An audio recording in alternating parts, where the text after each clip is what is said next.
Chapter 3. As Arthur rode his bike to school the next morning, he was still thinking about the day before. Something was going on between Muffy and Francine that was hurting. However, it was something he didn't quite understand.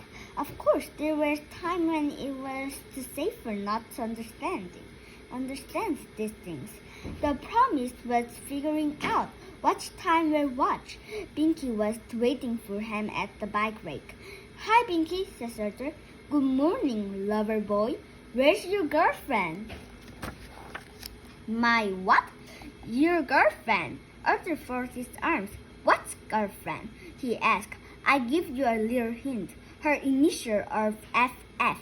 Arthur blanked. He only knows one person with those initials. "You can mean Francine," he says. "Of course that's who I mean. Don't you even know your own girlfriend initials?" Arthur put his hands on his hip. "Francine is not my girlfriend. That's the most ridiculous things I ever heard."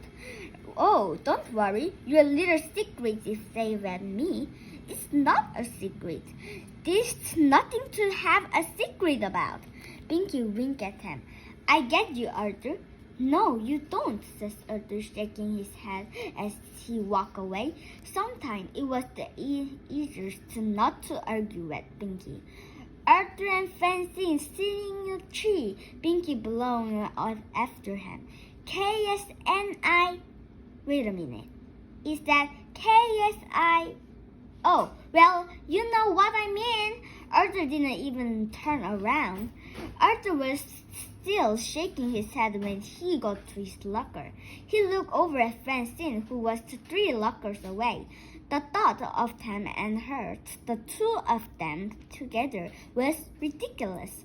Absurd, silly, goofy. In fact, when he stopped to really think about it, the idea was pretty funny. "Hey, Francine," he says. Wait till you hear what Binky just told me." He thinks. Francine reached into her locker. "Hold on, Arthur," she says. I got a surprise for you." Look, she fished out 2 cowboy hats. "I found them in our basement. My uncle in Texas sent them to us last year." "Wow," says Arthur. "They look real." Francine nodded. "Yep.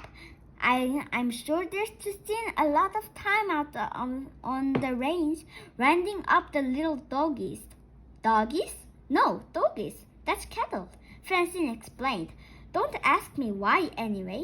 I thought we couldn't wear them the next time there's a square dance." She plucked on one own hand and gave the other to Arthur. "Care to dance, partner?" she asked.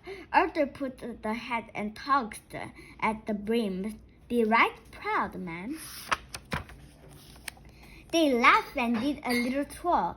As Arthur spun around, he saw Binky at the end of the hall. He was whispering to the brain. At first, the brain looked shook. Then he started to laugh. Suddenly, Arthur stopped twirling. "Wow, partner," says Francine. "Give a girl a little warning next time."